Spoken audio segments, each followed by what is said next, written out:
வேலையை பார்ப்பார்கள். எந்த பிரச்சனையாக இருந்தாலும் என் பாதத்தில் சமர்ப்பித்து விடு, நான் பார்த்துக் கொள்கிறேன்.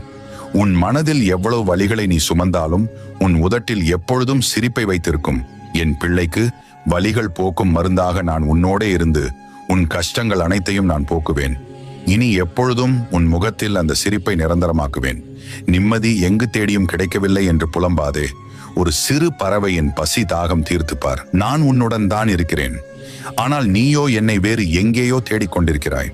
அமைதியாக அமர்ந்து உன் இரு கண்களையும் மூடி என்னை நினைத்து தியானம் செய். வீணாக குழம்பாதே. முதலில் தைரியமாக இருக்க கற்றுக்கொள். தேவையில்லாமல் உன்னை வருத்திக் கொள்ளாதே. நீ உன் வாழ்க்கையில் தத்தளித்துக் கொண்டிருக்கிறாய் என்று நான் அறிவேன். உன்னை எனது கரம் கொண்டிருக்க பிடித்து காப்பாற்றிக் கொண்டிருக்கின்றேன். இன்னும் சில நாட்களில் அனைத்தும் மாறும். உனது பொறுமை எவ்வளவு பெரிதாக இருக்கிறதோ அந்த அளவிற்கு உயர்ந்த இடத்தை அடைவாய். நம்பிக்கையுடன் இரு. எனக்கென்று யாரும் இல்லை என்று